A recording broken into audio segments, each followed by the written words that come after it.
Pledge and our prayer.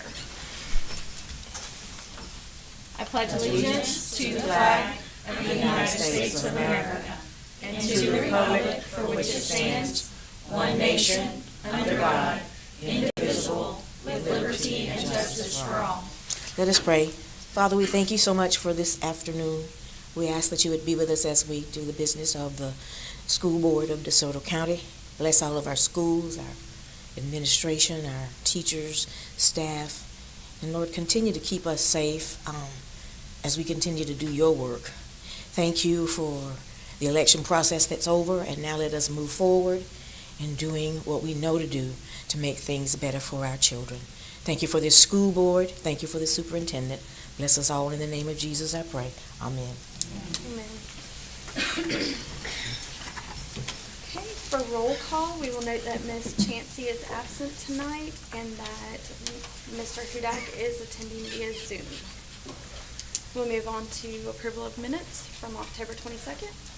Motion. Second. Motion by Mrs. Schumann, second by Dr. Goodman. All in favor? Aye. Motion carries. And on to attorney reports. Mr. Hudak, do you have anything for us tonight? Not at this time, maybe during the later, not at this point, no. Thank you. All right. Dr. Bennett for our superintendent report. Yes, ma'am, we've got a few things. First of all, I'd like to introduce our new community outreach coordinator, Miss Ashley Brown. Jake, if you'd say a few words about Ashley. Y'all had interviewed her and we're overwhelmed, I believe. So. Yes, absolutely. We're very excited for Ashley to be joining our team. Ashley is from Arcadia and born and raised here, and she has some children that have gone through the system and one currently in 7th grade, correct?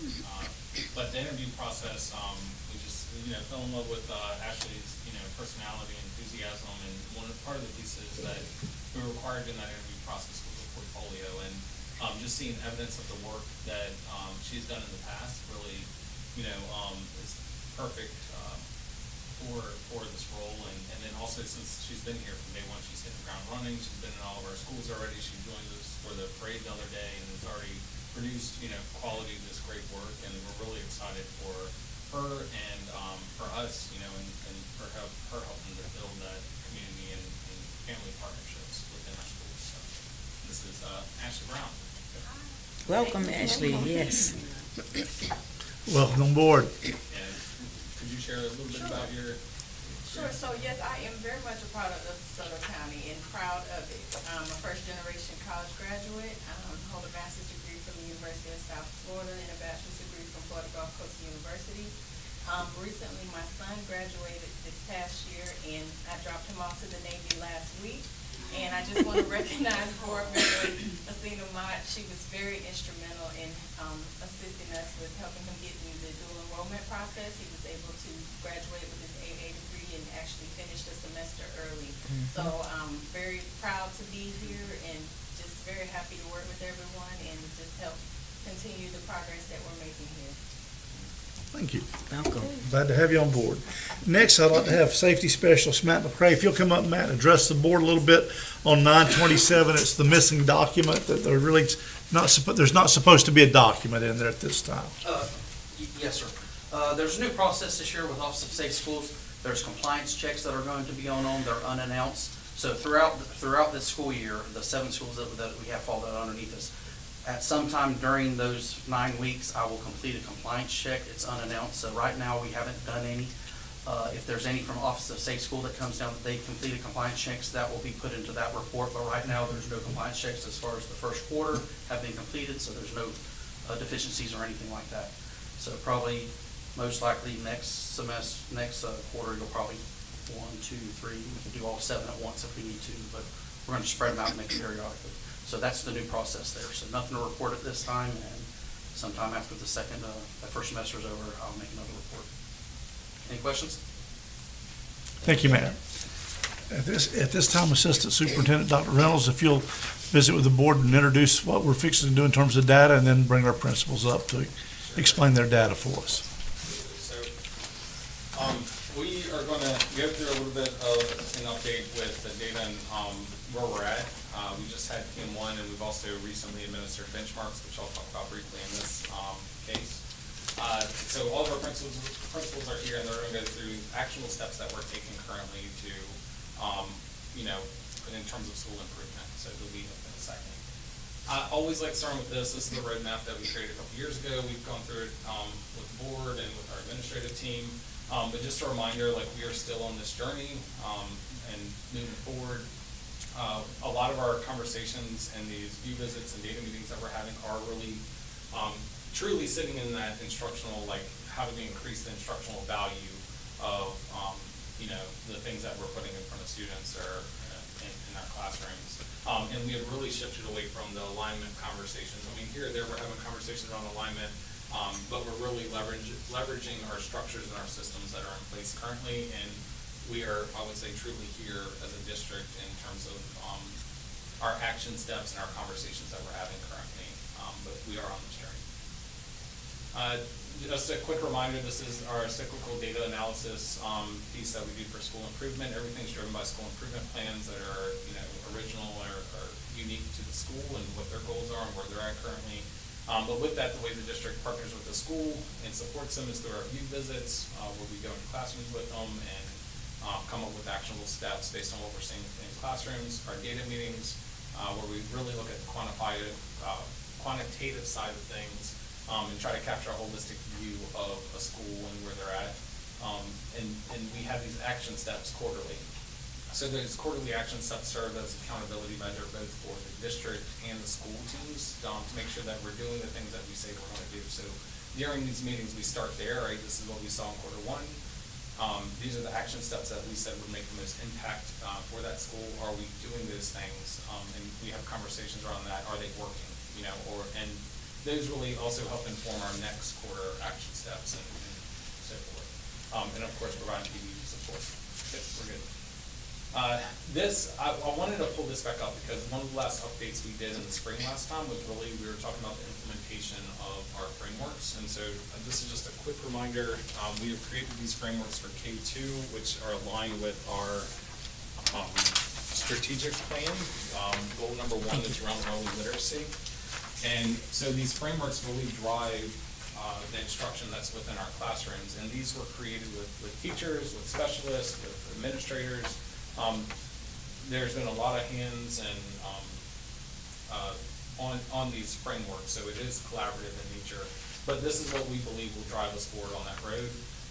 So where are we in terms of the implementation of that? In the spring, this is where we kind of rated ourselves from our walkthroughs in terms of like taking this framework and looking at instruction and some of the things that we have put in place and the resources, and where we are with teachers. So obviously some are following this very closely, and others are making their way there. And so this was in the spring. This is as of, I would say, yesterday, both the K2 specialists, myself and Ms. Jens, collaborated on this and kind of, with each teacher that we made sure we were in the classrooms during this time and collecting data. Where were they at on this continuum here? And this is kind of where we have rated them in terms of their journey towards this framework that we've put forward. So I would say we're not there yet, but we've also, with some new teachers and new grade levels or whatever else with the new year, we are in a very good spot and we are moving right now. So I would expect by the end of the year, when we look at this, we have a lot more towards implementing this with fidelity. But we have, several teachers that we're partnering with and working with to understand some of the pieces. And that was at the end of the year last year. This was end of year last year, and this is right now as of November. So where we see kind of teachers. And I would say one theme across all of our schools is we have teachers in the classroom that are working hard, that are are trying new things. We're asking, in some cases, new things for teachers to do, and they're in there trying and giving their best, and teaching and learning is occurring, even though we're not here yet. Teaching and learning is occurring every single day in our classrooms, and great things are happening. But in terms of specifically pointing towards this framework, we are moving in that direction. So, I just wanted to point to this really quick. This is PM1 to PM1. And so the way we're kind of looking at this is cohort data. So PM1 are kindergartners when they walked in the door from 23, 24. That's the percentile rank around 20%, and now when they're walking into first grade, 36. So you see that increase there as they're entering first grade, which is a great thing. And then first grade to second grade, that cohort is about the same of where they entered, with PM1. I will say there is a difference though, and it's kind of hard to read some of these numbers because this PM1 data here is from early literacy, whereas here you're looking at, it's a different test. You're looking at the STAR reading, so that percentile is a little bit different, but anyway, I just wanted to point that out. All right. I want to shift now really quickly just to our benchmark data, and this is what I'm most excited about currently. We have done a lot of work in terms of assessment development in DeSoto County, and this is our third round of assessments that we've created locally, and they are our best assessments. We have spent 2 years talking about alignment and looking at test item specs and understanding the standards. And here recently over the summer, the state released release test for us to also have in our bank of things and resources.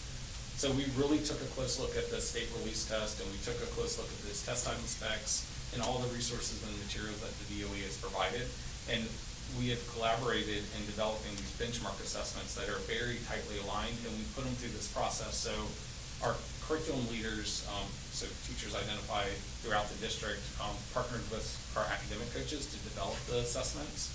And then using those resources, and then they submitted them to our instructional services department that went through every item by item, checked for alignment, taking a look at test item specs. We looked at our pacing. We don't administer benchmarks unless we have covered the material. We looked at the pacing, the number of items that show up in terms of the pacing guide, the quality of items, like how are they written, the item stems, et cetera, and the response mechanism. So on the FAST test, of course, there's technology enhanced items as well, so trying to balance that. So we gave all that feedback. Every assessment of us had some form of feedback, and they took all of that, revised it, submitted it, and just resulted in really quality benchmark assessments for our district. And as a team across the board, we feel very, very good about them. So anyway, I just wanted to note that. We go to the next slide. This is, again, just important because that alignment is the biggest piece, and so making sure our local assessments are tightly aligned to what is going to be expected on state. We'll go to the next slide. And this is the result of this. So this is your class, these are not pass rates, these are class averages, and typically on a FAST assessment to show proficiency, you're not looking at trying to get 90% or 100% of those items correct. So this is saying 50% around is that average there for fifth grade, or 57 on the benchmark test. And those are pretty strong numbers considering that we are in November right now. And a lot of this, from this point on, even though we've already taught it, we've had conversations about spiraling all of this throughout the rest of the year. So we're, one, really excited about our local assessments, and two, excited about some of the results that are coming out of those tightly aligned benchmarks that we've created. This is PM data. So looking at, this is for reading. And again, this is one of those things that I would take a close look at the PM1 to PM1 of where we're currently at. So third graders walking in the door, we're at 14% here in PM1.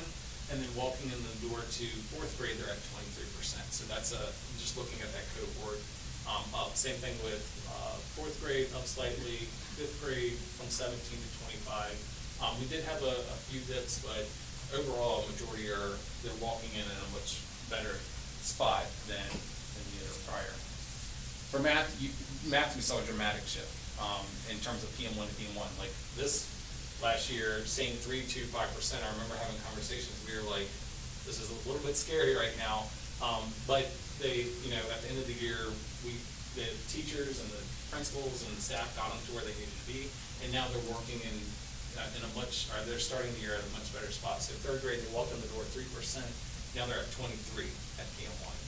2% for fourth grade, 15, fifth grade 5 up to 25, et cetera. So overall, these math numbers for PM1 are looking a lot better, which is a very good thing. And that is my time. So I'll turn it over to Dr. White, unless y'all have any questions for me at a district level. Okay, all right, thank you.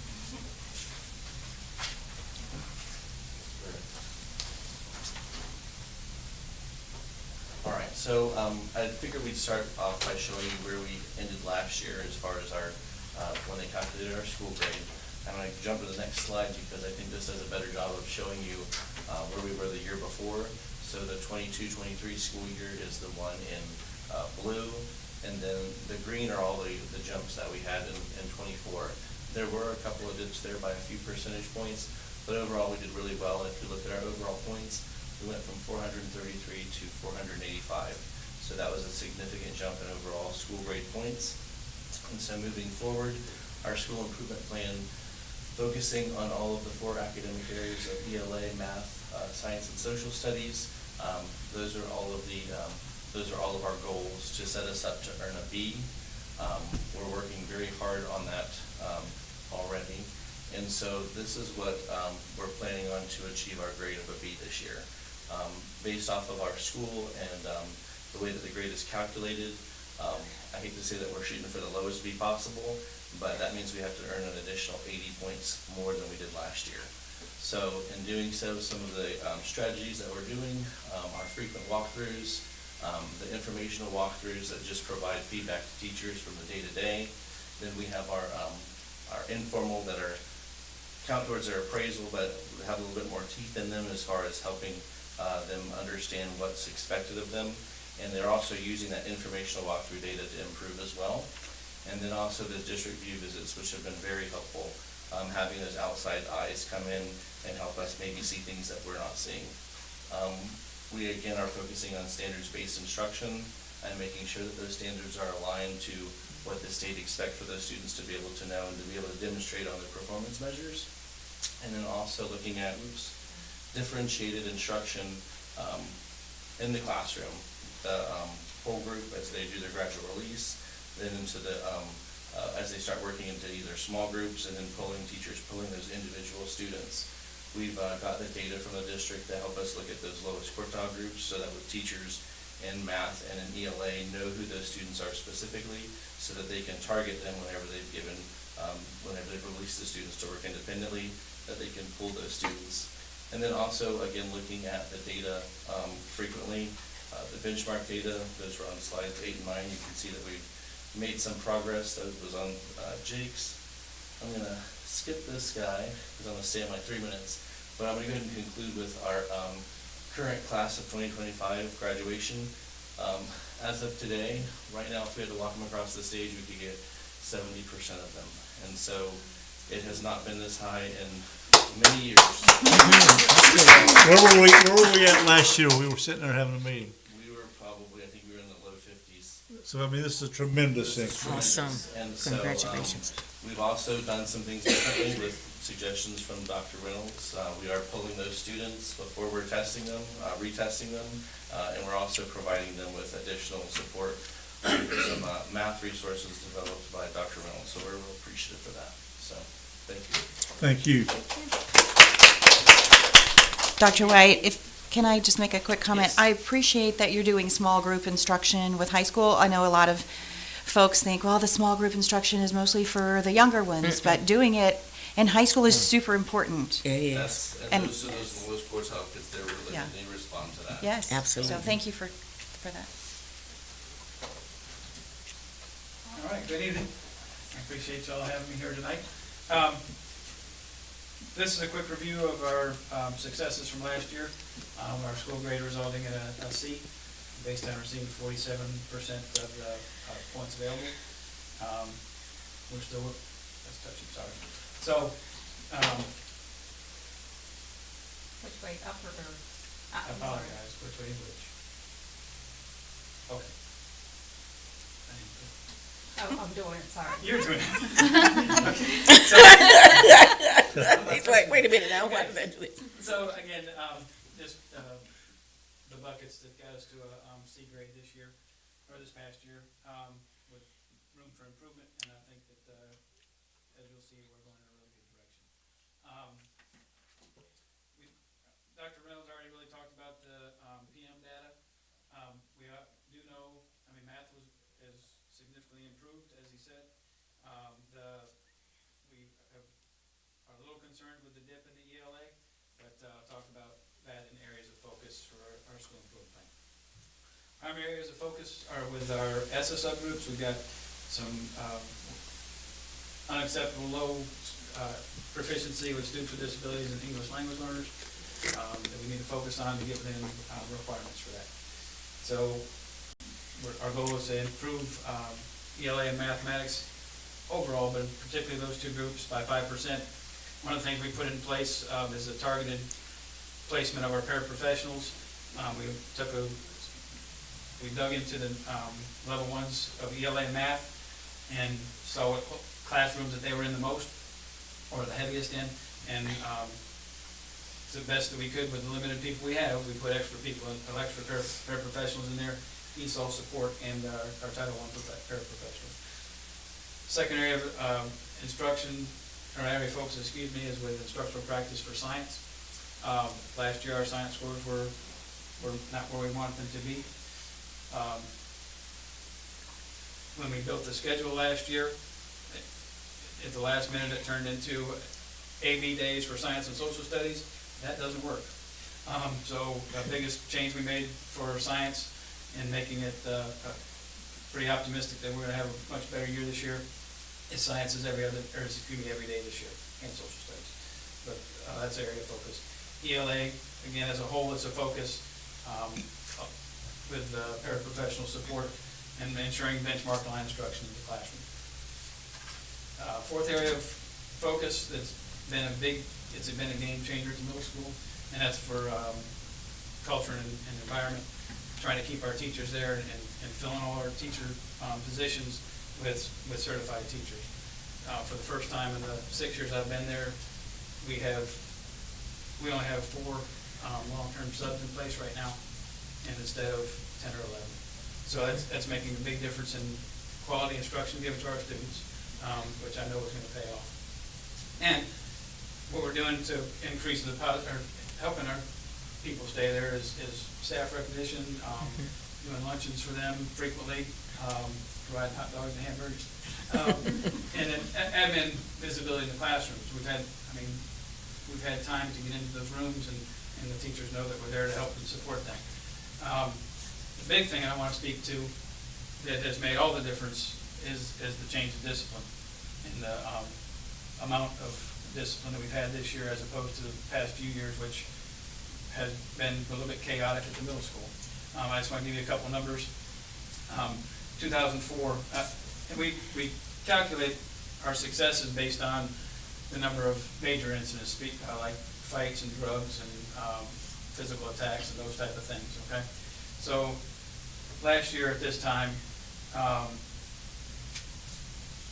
we had already brought 21 students before the board for drugs. This year we just did our first 2. Last year at this time we had 32 fights.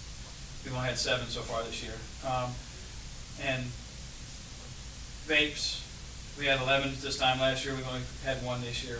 So overall, total referrals, 553 last year at this time, and we've cut that to 319 for offenses, not just referrals. So those things make the kids are staying in the classroom, they're able to learn, and teachers are happier too. Any questions? That's all I have. Thank you. Fantastic. Good job.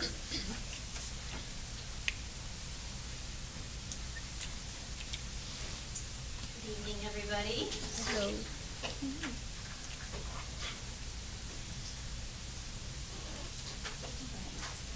This year, our school improvement goals at Memorial. Our first one is for our attendance. We want to increase it from 93 to 94%. And I will say at Memorial, our attendance has ran 94 to 95% weekly. Our attendance has been great, so we appreciate the parents bringing their students to school. We hope that continues. The next set of goals is based on the fact that we fell shy of a B this past year. We were at 49 points, and it was due to our reading. Our math was there, dead on. It was our reading. So our focus this year is strictly on reading. Our K through second grade, we want to hit 60% in proficiency, and third through fifth grade, we want to hit 50%, but we also want to tackled that, those learning aids and bottom quartile, because that's where you get a lot of your points from, moving those level 1s to level 2s, level 2s to level 3s. So we're pushing for 70% in both areas. And then my last goal, it has to do with our district walkthroughs and our daily walkthroughs, the alignment piece. Last year, we were at 64%, and we want to be at 80%. And the last district walk we had, we were at 68%, so we are definitely moving towards that goal. This is a comparison. This is my school. Jake compared the 3 schools. You can kind of see our kindergartners are coming in stronger from our pre-Ks, but you can see the 17 to 33 and then the 40 to 39 awful percent. And then the 3rd through 5th grade is obviously the FAST assessment based on the cohorts. The next one is math. And even though it's not a school goal, we still monitor it. You can see we had some decreases, but we're not concerned with our math. Our math will get there. In our, this was obviously from August, the 2nd week in August. This is our STAR scores. Kindergarten, 27% and 25% in math, 33% in ELA, STAR, and then 44%, and then 2nd grade 39 to 50%. So, but we feel confident. Last school year, I think we were just shy 4% of hitting that 60% by the end of the year in K through 2. So we're very confident in reading will get there. For 3rd grade, the exciting news is our benchmark. We increased by 9% in our 3rd grade benchmark from this year from last year. So we're sitting at 48% for PM1, 4th grade 48%, and 5th grade 52%. So that is all great news. We've never had our benchmarks as high. In fact, years we've taken a dip. So our math, look at our math. Our 3rd grade 62%, our 4th grade 74%, and our 5th grade 58%. I mean, there's no doubt that we're going to hit that mark with math. And then our science rolled in at 51%, which is still very favorable for us. Action steps, what are we doing? Obviously, the alignment of instruction and the walkthrough tool data. We do it through the district, and then Ms. McGill and Ms. Harris and I do it daily, and we look at it, and that determines who needs support, and we offer those support to our teachers. Our frameworks are being utilized. Paraprofessionals have all been assigned classes, to class. You walk into my classes, every teacher on class has a para sometime during the day. My 3rd through 5th grade teachers, they have 3 blocks. They have paras in there 3 times. We're still utilizing the additional time for our intensive reading and enrichment classes. Madness is still a big push at Memorial. We are rewarding students this year. We typically reward AR and math and attendance by the end of the year. This year we're trying something different. We're setting quarterly goals. So at the end of each quarter, if they have met the goal, they get incentives. And then at the end, they still have the opportunity at the end of the year, if they're able to get all their points, they earn an additional goal. So say 1st quarter, they just didn't make it, but they can make it up 2nd quarter, then by the end of the year, they still get the reward for it. Collaborative planning is taking place. We went from 0 to 4 coaches. I appreciate the district for giving us those highly qualified, wonderful people. They are providing planning in the classrooms, walking through, advice. They're fabulous. We're holding MTSS meetings weekly this year. Last year we did them in 2-week spans every 4 weeks. This year we're running them every week. Ms. McGill has been in charge of leading that, and so that has been fabulous. And then obviously we still have our pause bucks, the PBIS success. We have started opening the campus store monthly instead of quarterly. So great things at Memorial, and I'm super excited this year. Is there any questions? Thank you. Thank you.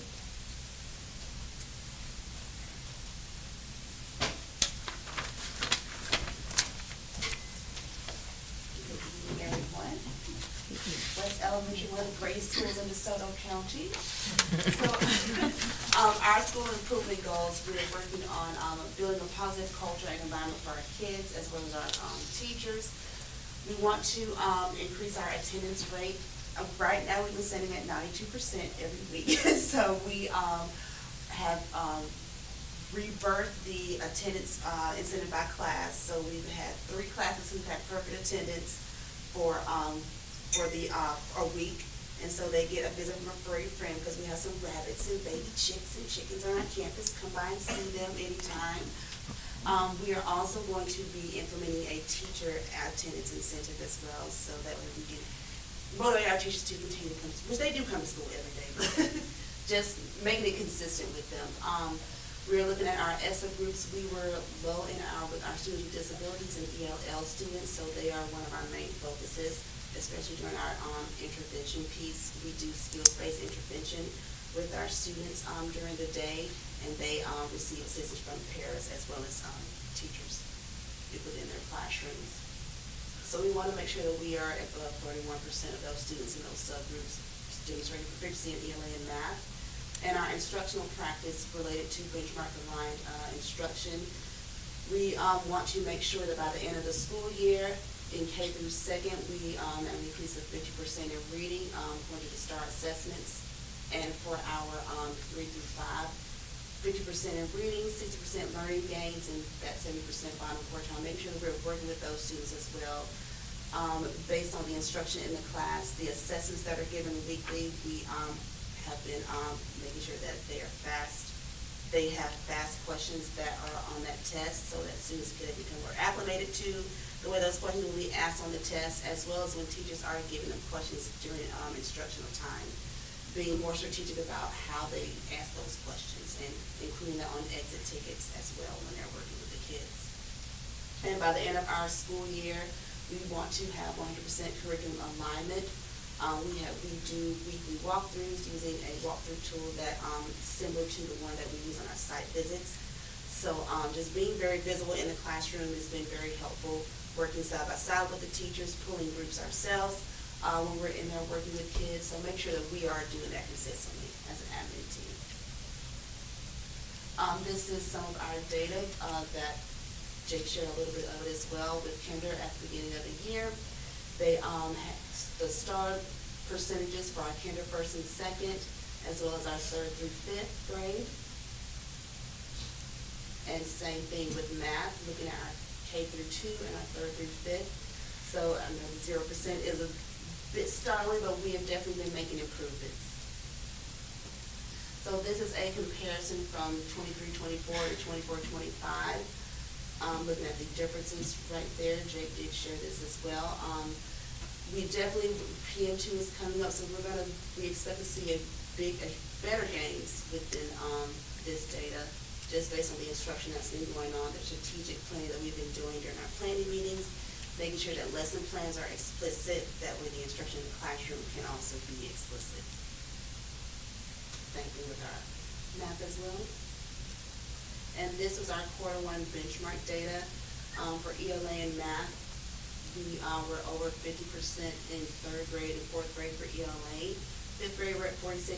This is one of our target grade levels, just based on that data, making sure that they are working with those coaches and giving the ELA coach in 3, 4, 5 time to actually go into the classrooms to observe and to co-teach with teachers. So we are working on admins being more so a part of that planning, taking over the planning meetings with those teachers, so that way the coaches can have time to go into those classrooms to work with those teachers. Math, we were over 50% in all of them as well, which is a big hurrah, as well as science. And these are our action steps for 24-25, our instructional piece.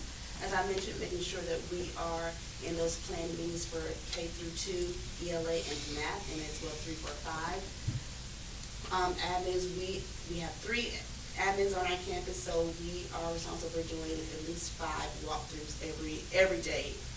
We have been assigned different grade levels to go to, and then at the end of our day or week, we sit down, talk about what we've seen, and some action steps that we may need to take or any repeating that we need to do. We plan for this quarter to do strategic PD during the MOU hours from 1:30 until 2:30 for teachers, based on the site visit information we received and our walkthrough data that we collect.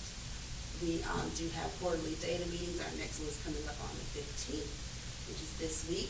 Just looking at our benchmark data, looking at our intervention data as well, seeing what kids have moved, what kids have not progressed. And we are also, I made sure that my paras are U-Fly trained, except for my new ones who have just started probably 2 or 3 weeks ago.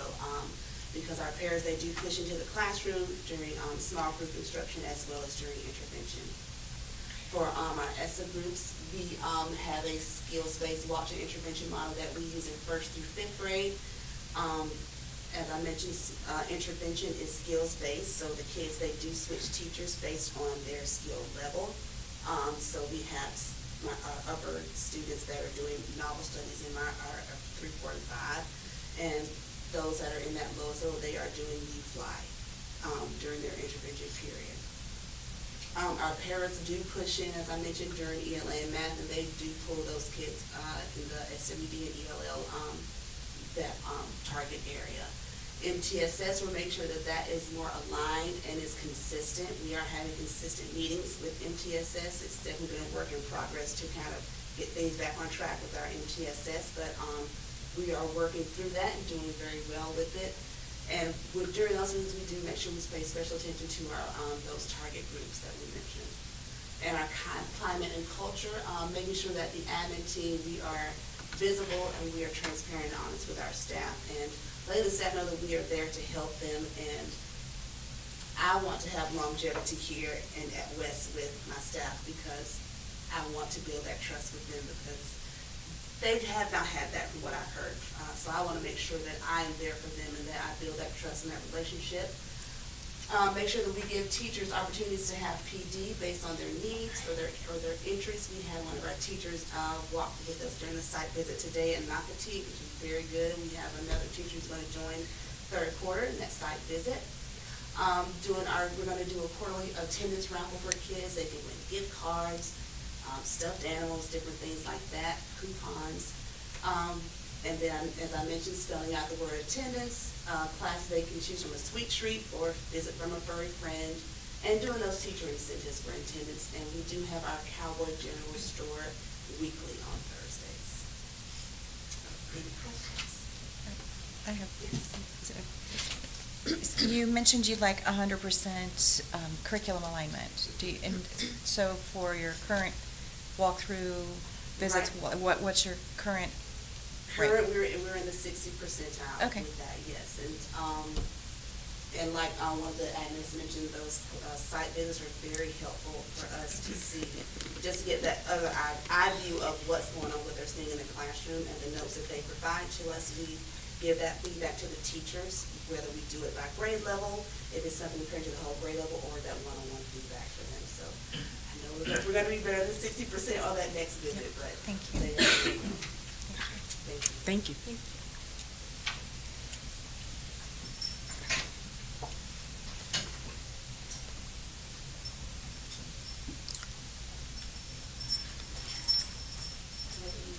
Good evening. Superintendent, board members, thank you very much. Nocatee Elementary School, right now, we have 3 school improvement goals that we're working on. We're continuing to work on our instructional practice for our standards-based instructional alignment. A little bit, that was also one of our goals last year, but there's been a slight shift. Our teachers are understanding what they need to teach, but now our focus really is on the instructional moves, like what does that look like? So that continues to be a school improvement goal. Our instructional practice for small group instruction, which is one of the things that really help to lift us up. By the end of this school year, we're hoping to see 75% of students in the lowest quartile, which is one of the most challenging demographic of students to bring up.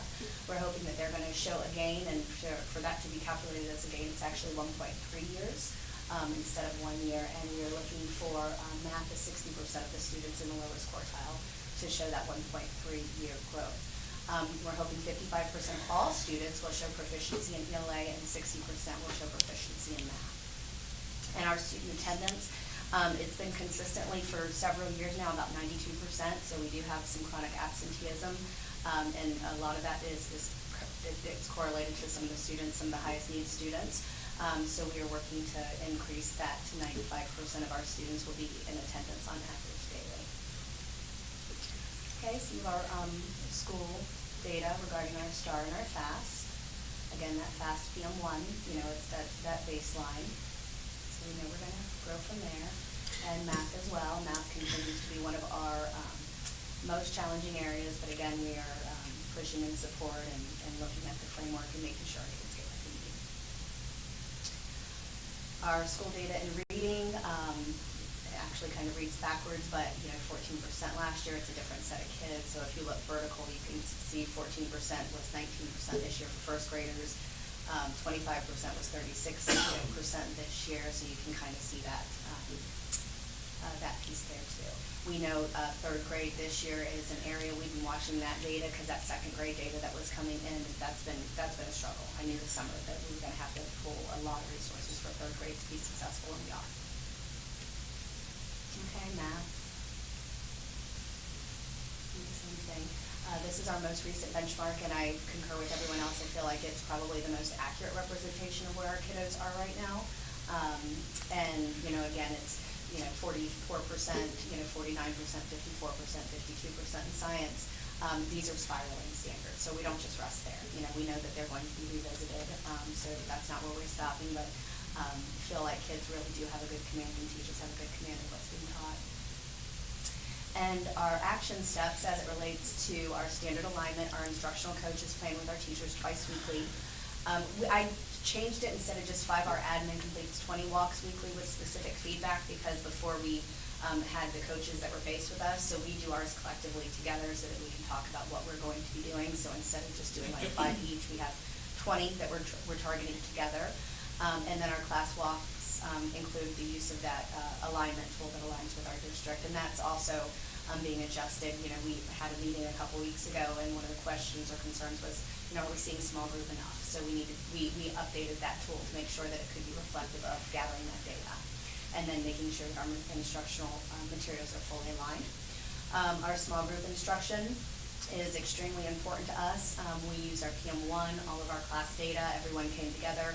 If you walk into our school, you'll see a data wall, and the data wall has students that are similarly aligned, and there's an adult that's accountable to them. A certified teacher is responsible for the tier 3 and other scaffolds and supports for tier 2. And we're using our diagnostic assessment to create strategic learning paths in iReady. That was something that we brought back to the district this year, so monitoring the implementation of that. And for our student attendance, we're regularly communicating with parents about the importance of attendance and the impact of absenteeism. We haven't seen that increase yet. We're still riding at about 92 to 93%. So that is something that we are working on. We are seeing the relationships really being built in the community, however, because like a lot of our events are being really just well attended. So seeing that support there, and we have a few more events that we just want parents to feel as though they're part of school, so they can understand how important it is. So we have MTSS meetings every single week, but one of our MTSS meetings every month is directed just towards attendance. One is for behavior and 2 for academics. So making sure those parents are coming in, not just creating the contracts, but with social worker support and admin support as well, so we can figure out what we need to do to help the families. Actually, our first round of attendance contract meetings, we took it out of attendance because at Nocatee, we don't have an attendance clerk that's just designated. So admin is taking that over. So our first attendance meetings are tomorrow. And then our community partnerships to provide incentives and increase awareness around the significance of being at school. Any questions? Really enjoyed seeing you guys do your Cotton Eye Joe dance. Oh, that was so cool. Amazing. Well, so that was good. School, I guess. That was old Nocatee, which I had no idea. And the kids are really advocating for themselves. We have a photography club too. And so the teachers were staying afterwards, and they came up and they wanted to dance. I don't know how to dance. And yeah, so I said, You did a great job. And then I guess that was what Nocatee was originally. So we just brought it back and dusted it off. So they're super excited. We're working on our Christmas line dance now. So thank you very much. We appreciate that. All right, thank you. Thank you. Thank you, principals. Appreciate y'all presenting to the board tonight. At this time, Madam Chair, I'd like to talk briefly about the comprehensive plan for the new high school. The first phase of that will be building the new high school. Once that's completed, the old DeSoto High School will be renovated to make a new middle school, and everything is really predicated on the status of that school. You know, if we go in there and we find out there's more than the amount of money that's allocated, then we've got issues. So that will be the first piece. When that's happening, we're gonna the plan is to move the middle school over to that high school, to completely renovate DeSoto Middle School to make it an more than adequate elementary school. And then to put $2 million worth of work in Nocatee to try to bring it up to the modern century that we're in at least. And, we've got a lot of pipes in disrepair within that. We've got door situations and walls. So at the end of the day, we want to see where we're at with all of this money. But my plan is to have another round set up and teed up that will involve Nocatee and West Elementary. If we're not able to complete Nocatee on the next phase, to do another elementary, or basically 2 elementaries is what we'll seek funding for from the state to try to complete that. Ryan, do you have anything that you wanted to address in terms of the comprehensive plan? I just want to address one thing, just that in the action item, it's delegating the board to give the superintendent authority, because I know your policy 6345 says anything above like $25,000. But that is in the action plan, that the board is delegating the superintendent authority to make change orders just to not delay the process. And that's why we put it in the action item, so it's like it's not like it's hidden in the agreement. It is in the agreement, but obviously the board ultimately still has to approve it, but that is giving you authority above that $25,000 mark. Okay. Just wanted to be like transparent about that. Do you have any questions of Ryan? Thank you, Ryan. Okay. Madam Chair, that's all I have at this time. Thank you. Yep, that is all I have at this time. Okay. Next, we move on to public presentations on any agenda item. Seeing there are none, we'll move on to financial reports. Move to approve. Second. A motion by Mrs. Mott and a second by Mrs. Schumann. All in favor? Aye. Aye. Aye. Motion carries. And then next, we'll move on to routine business. Motion to approve. Motion by Dr. Goodman, Second. second by Mrs. Schumann. All in favor? Aye. Aye. Motion carries. Next, we'll move on to our new business. Anybody have any discussion? On 9.02, Madam Chair, the cheerleaders were doing their cheer thingy at the parade yesterday, and of course I saw Ermatine, and of course I'm thinking, why isn't she announcing that they're doing a fundraiser to go to Washington? So I ran up to her and said, you need to announce about the fundraiser, and then Jackie heard me, so that's why I announced yesterday. And as a result of that, we did have a donation, so Jackie Tucker did donate $100 to the DeSoto County High School cheerleaders towards their going to Washington. So I turn that over to you guys, to get to her. So Very good. Very good. I would like to comment on the new high school agreement. Yes. It's a very lengthy document that was in there, but I just wanted to convey that there was a lot of safeguards put in place to protect the district financially, which is really important, especially with the route of which we are seeking funding for this.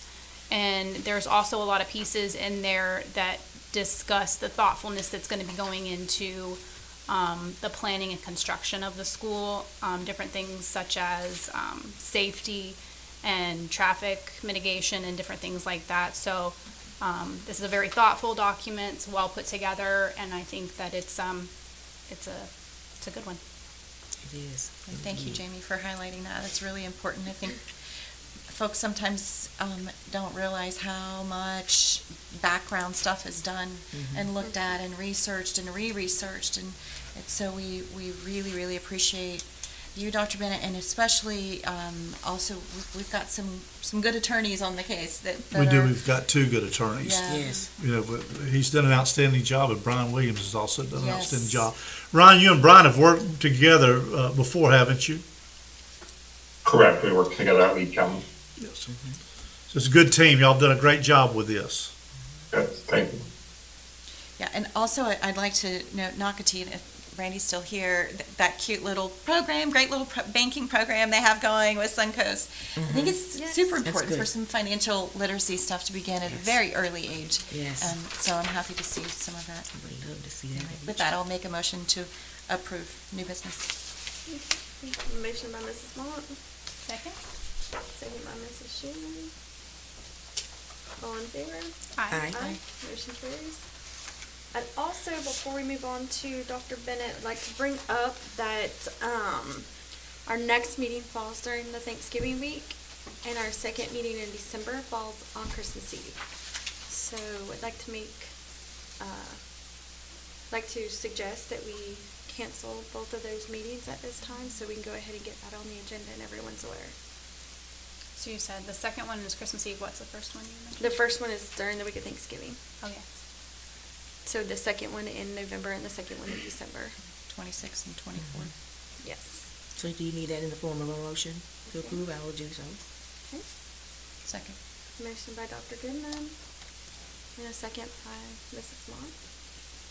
All in favor? Aye. Motion carries. And with that, we'll move back to you, Dr. Bennett. Yes, ma'am. And real quick, just wanted to remind the board that on December the 11th, we're going to be having a workshop on the new school, the new high school. We're having an architect come and visit with the board. And also, we're having our organization meeting on November 19th, correct, Anna, at 9 o'clock? And then we'll have some board policy updates following that. That's all I have, Madam Chair. Thank you. We'll move on to public presentations for items not on the agenda. With there being none, we'll move over to board member comments. Ms. Mott?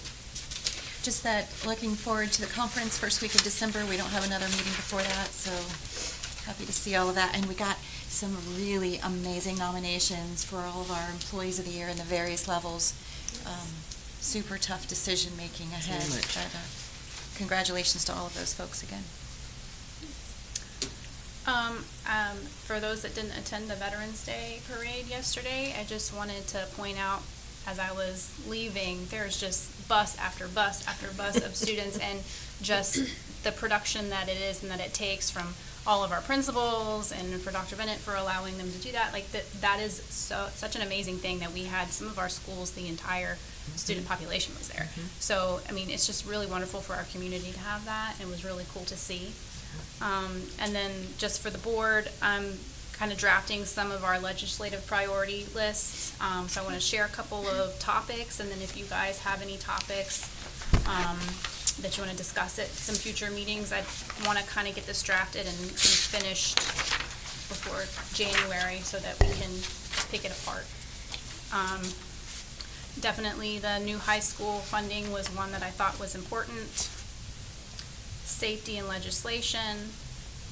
And then after talking with Dr. Bennett, transportation of our students going across dangerous roadways, and we're not currently receiving funding for a very large number of students.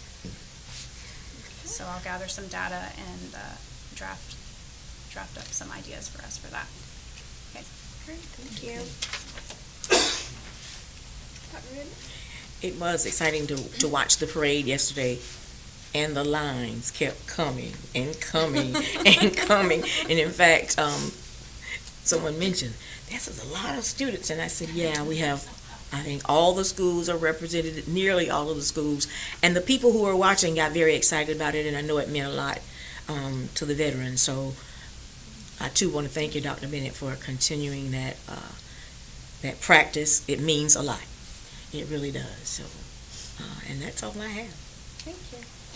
I'd just like to thank you all for coming tonight and updating us on all the progress. It's always great to hear how well our students are doing and how involved y'all are with that and helping them to reach the goals and succeed.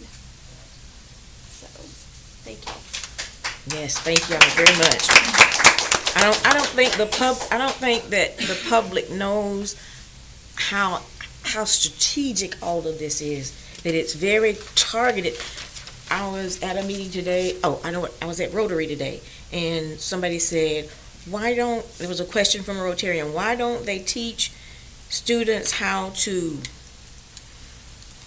the money issues, how to handle their money and all this kind of thing. And so in my brain, I'm thinking, by God, if they have time enough to teach what they're teaching, they don't have enough time for that. Parents got to teach them something. But before I could get that out of my mouth, the presenter was saying, you know, teaching today is not like it was back when we were going to school. You could teach a whole lot of things, like a whole lot of stuff. But now everything is so strategically targeted to making those goals and getting the grade that we don't have a whole lot of time and energy for a whole lot of other things once you get that done. But when you put it in this perspective of seeing this, I'm